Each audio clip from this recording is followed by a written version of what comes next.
Shalom Bapak Ibu Saudara sekalian. Satu ayat kita baca dalam Ulangan pasal ke-28 ayat yang kedua. Segala berkat ini akan datang kepadamu dan menjadi bagianmu jika engkau mendengarkan suara Tuhan Allahmu.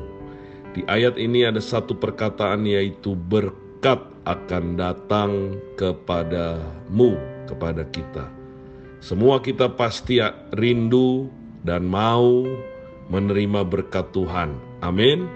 Pasti saudara berkata amin. Bahkan ada yang kuat aminnya. Haleluya. Saya pun demikian. Saya mau diberkati oleh Tuhan. Nah, dalam ilmu teologi ada satu bagian ilmu namanya ilmu hermeneutik. Ilmu hermeneutik itu dipelajari, salah satunya adalah untuk menafsirkan sebuah ayat, maka harus melihat konteks ayat itu, dan bahkan juga melihat ayat sebelumnya atau pasal sebelumnya dan pasal sesudahnya. Nah, pasal sebelum dari Ulangan 28 adalah Ulangan 27. Di dalam Ulangan 27 ada perikop yang berjudul ke-12 ucapan kutuk. Ya. Dalam Ulangan 27 ayat yang ke-15 dikatakan, dan terkutuklah orang yang membuat patung pahatan atau patung tuangan. Ayat 16, terkutuklah orang yang memandang rendah ibu dan bapaknya. Ayat ke-17, terkutuklah orang yang menggeser batas tanah sesamanya manusia. Ayat 18, terkutuklah orang yang membawa seorang buta ke jalan yang sesat. Ayat 19, terkutuklah orang yang memperkosa hak orang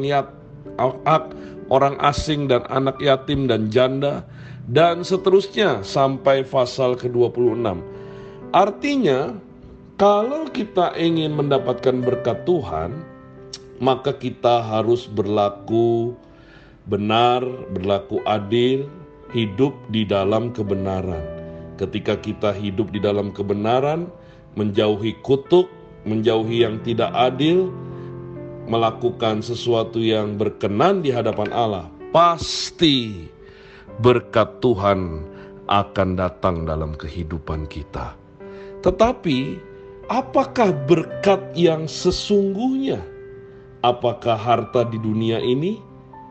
Saudara, terhadap harta di dunia ini kita tidak perlu khawatir. Tuhan pasti akan mencukupi. Tuhan pasti akan menyertai hidup kita dan membuat kita tidak ada kekurangan. Tetapi berkat yang sesungguhnya adalah harta yang tidak bisa diberikan oleh dunia ini, yaitu harta di surga.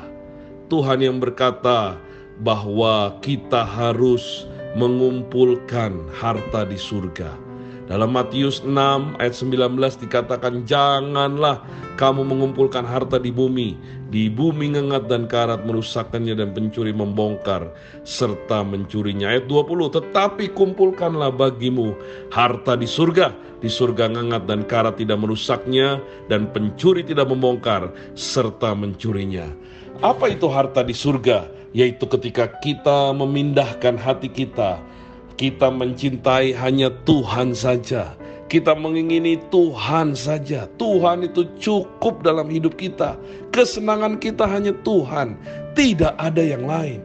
Dan orang yang seperti ini adalah orang yang mempunyai hati harta di surga. Amin.